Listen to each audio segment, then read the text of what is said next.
কমকৈ দেখিব দেই।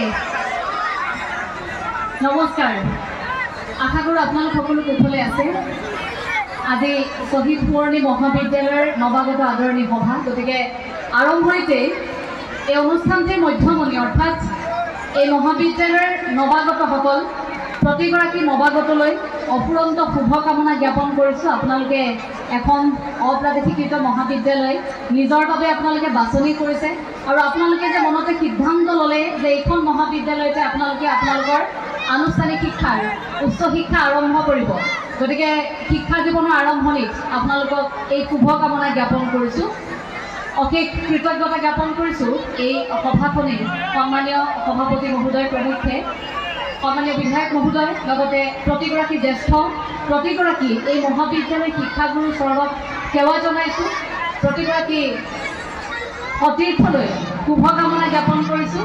প্ৰতিগৰাকী জ্যেষ্ঠৰ চৰণত আকৌ এবাৰ সেৱা জনাই মই অকণমান দুই এটা মনৰ কথা আপোনালোকৰ সৈতে আলোচনা কৰিবলৈ আগবাঢ়িছোঁ।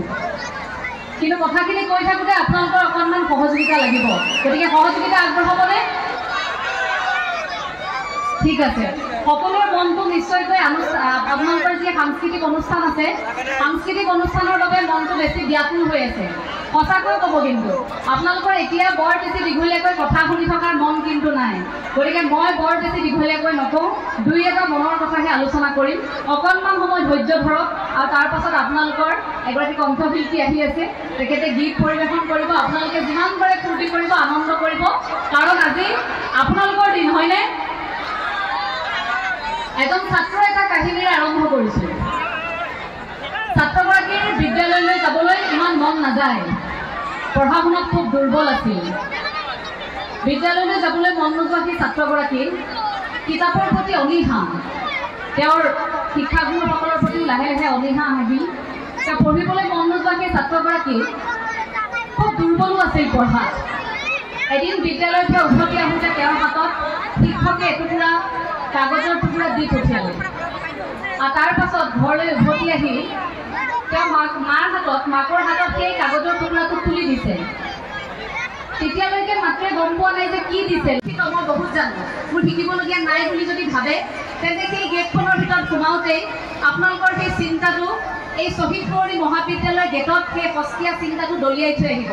পুখুৰী আছে নহয় আপোনালোকৰ ইয়াত বহুত, মনত যদি তেনেকুৱা সস্তীয়া চিন্তা আহে, মই বৰ জানো, মই বহুত জানো, কেৱল মই পাৰোঁ, এই চিন্তাটো যদি আপোনালোকৰ এইসকল ছাত্ৰ ছাত্ৰীৰ মনলৈ যদি কেতিয়াবা আহে, তেন্তে মই অনুৰোধ কৰিছোঁ সেই মনোভাৱটো ক'ৰবাত পেলাই থৈ আহিব। সস্তীয়া চিন্তাবোৰ বস্তাত ভৰাই কোনোবা এখন নৈত দলিয়াই দিব, হ'বনে?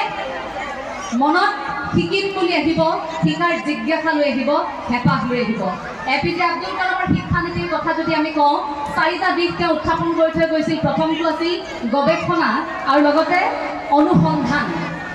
আমি প্ৰতিটো বিষয় যেতিয়া আমি চাই থাকোঁ, তাক গৱেষণাধৰ্মী হ'ব লাগিব, অনুসন্ধান থাকিব লাগিব। আমি যেতিয়া, মই এটা সাধাৰণভাৱে কথাটো বুজাওঁ যে আমি যেতিয়া কোনোবাই ভাল কাপোৰ এযোৰ পিন্ধা দেখোঁ, বিশেষকৈ মই নাৰীসকলক কম দেই, কাপোৰ এটা চাদৰ মেখেলা এযোৰ কোনোবাই পিন্ধি আনিছে, ভাল লাগিছে, আপুনি লগে লগে তেওঁক সোধেনে কাপোৰযোৰ বৰ ভাল লাগিছে দেই, ক'ৰ পৰা কিনিছেনো? আপোনাৰ মনত এটা অনুসন্ধিৎসু, আপোনাৰ মনটো এনেকুৱা হ'ল যে অনুসন্ধান কৰিলে আপুনি ক'ৰ পৰানো কিনিছে কাপোৰযোৰ, হয়নে? তাৰপাছত আপুনি দেখিলে যে গম পালে আপুনি এই কাপোৰযোৰ আমুক দোকানখনৰ পৰা কিনিছে, গতিকে আপুনি গৈ দোকানখনৰ পৰা হয় যে কাপোৰ কিনিব। নতুবা আপুনি যদি শিপিনী হয়, তেন্তে ভাবিব ফুলটো ডিজাইনটো ভাল লাগিছে, গতিকে এইটো মই মোৰ ধৰণে মোৰ শালখনত বব পাৰিম নেকি, সেইধৰণে ভাবিব। গতিকে এইটো এটা সৰু উদাহৰণ। সেই যে আমি অনুসন্ধিৎসু এটা মন লৈ অনুসন্ধান কৰিলোঁ, আমি যে গৱেষণা এটা কৰি পেলালোঁ ঠাউকতে, সেইটো এটা সৰু বিষয়, এযোৰ কাপোৰ। কিন্তু তাতেই যেনেকৈ আমি গৱেষণাটো কৰি পেলাব পাৰোঁ, ঠিক তেনেকৈ আমি শিক্ষা জীৱনৰ ক্ষেত্ৰত কিয় নোৱাৰোঁ?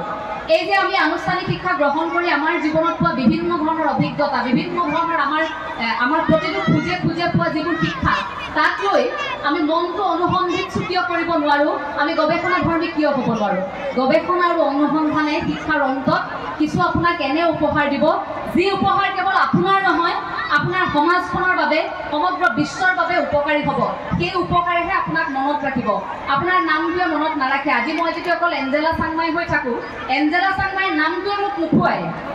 মই যদি কিবা এটা ভাল কিবা এটা কৰি থৈ যাওঁ 10জনৰ বাবে, সেই 10জনে মোক যদি প্ৰশংসা কৰিব, 10জনে মোক হৃদয়ৰ পৰা যিটো আশীৰ্বাদ দিব, সেই আশীৰ্বাদটোৰ বাবেহে মই জীয়াই থাকিম।